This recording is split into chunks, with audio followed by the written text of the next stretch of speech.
Kabibo. Ngayon po ay magluluto po tayo ng mabilisang sinigang na hipon. Painitin po muna natin ang kawali.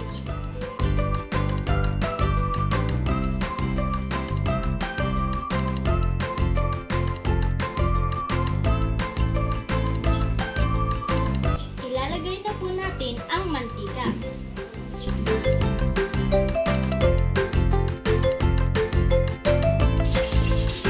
Sunod na po natin ang luya.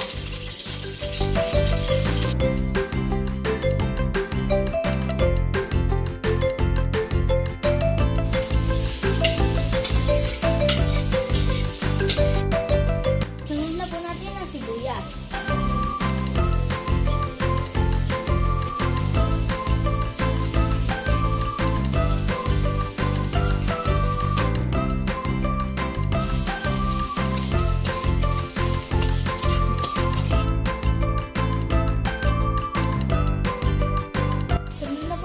Kamatis.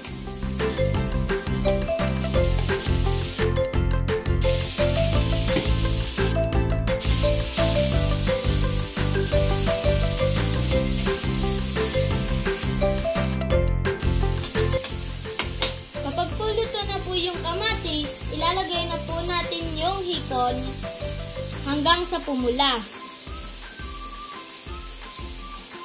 Kapag po pumula na, hahanguin na po natin para hindi po ma-overcook.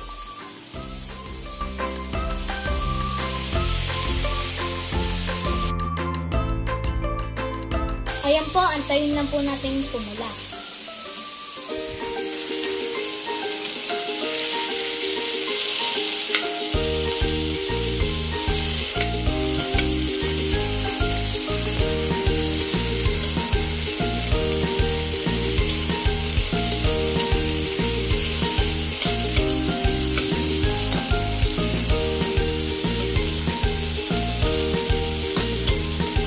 Guys, tingnan nyo, lalaki ng hipon, no?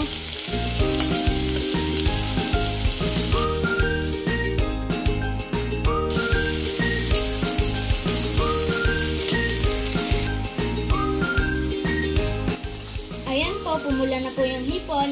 Lalagyan po muna pala natin ng patis at ng paminta itong hipon.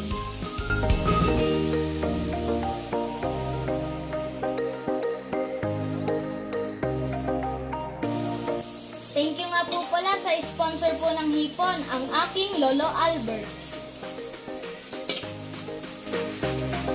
Ayan po, tanggalin ko na po yung hipon.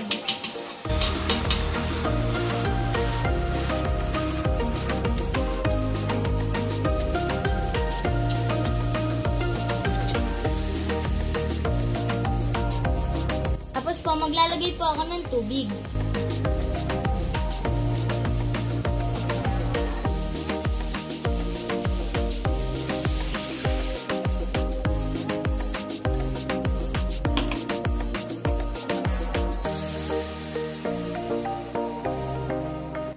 Tapos po, ilalagay ko po itong kangkong.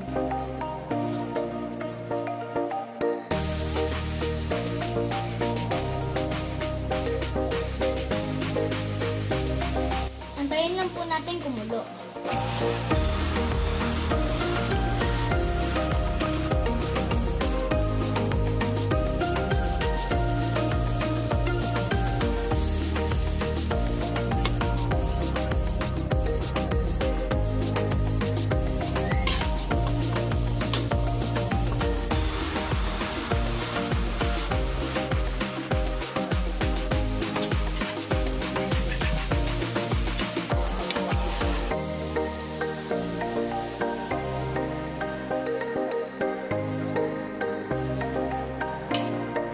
Ngayon pong kumukulo na, lalagyan na po natin ang sinigang mix.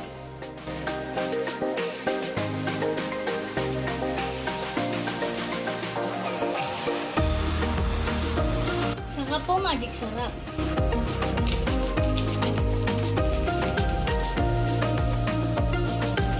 At saka po asin. Haluin na po natin.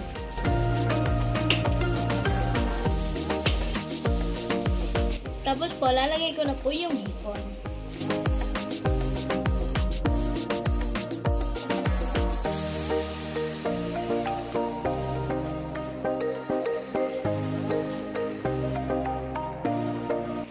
Tapos po, antayin lang po natin ng kaunti. Tapos po, pwede na po tayong kumain. Ngayon po, luto na po ang ating sinigang na hipon. Dapat po, meron po itong siling mahaba at saka labanos. Kaso nga lang po, wala po kami nun. Pwede na po tayong kumain.